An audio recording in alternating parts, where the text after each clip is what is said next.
गणेश मंडळांसाठी दिलासादायक. Plaster of पॅरिसच्या गणेश मूर्तींच्या मोठ्या गणेश मूर्तींचं विसर्जन परंपरेनुसार व्हावं यासाठी पर्यावरणपूरक आणि दीर्घकालीन उपाययोजनांसह न्यायालयामध्ये टिकेल असं धोरण आता राज्य सरकार आणणार आहे. या संदर्भातले निर्देश मुख्यमंत्री देवेंद्र फडणवीसांनी संबंधितांना दिलेत.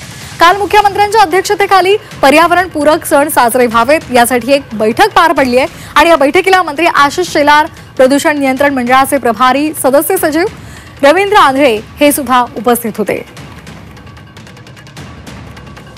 माननीय मुख्यमंत्री महोदयांनी आज जे महाराष्ट्राच्या मनात आहे याच पद्धतीचे निर्देश सर्व शासकीय अधिकाऱ्यांना दिले.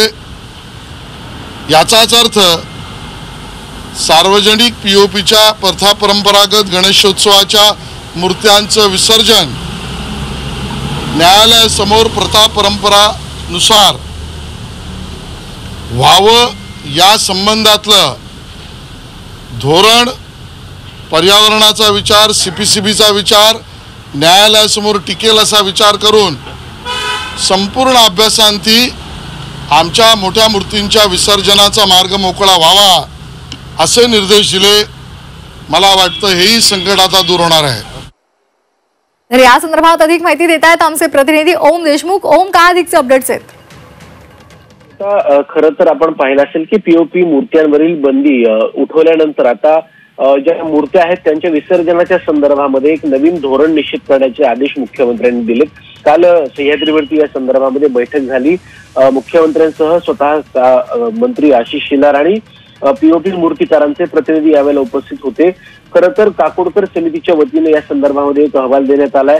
त्यासोबतच राष्ट्रीय हरित लवादाची काही मार्गदर्शक सूचना आहेत, तत्व आहेत. त्यासोबतच गणेशोत्सवाची परंपरा आणि विसर्जनाची पद्धती या सगळ्याचा सांगोपांग विचार करून कुणावरही अन्याय होणार नाही अशा पद्धतीचे एक धोरण तयार करण्यात यावं अशा प्रकारचे आदेश मुख्यमंत्र्यांनी या कालच्या बैठकीमध्ये दिलेले आहेत. मुंबईमध्ये खरं तर गणेशोत्सवाची एक मोठी परंपरा आहे. सार्वजनिक मंडळांचं सुद्धा मोठं प्रमाण मुंबईमध्ये आहे. त्यामुळे मूर्तीकारांवरही अन्याय होणार नाही आणि जी काही सर्वंकष धोरणं आहेत त्याचा देखील कुठेही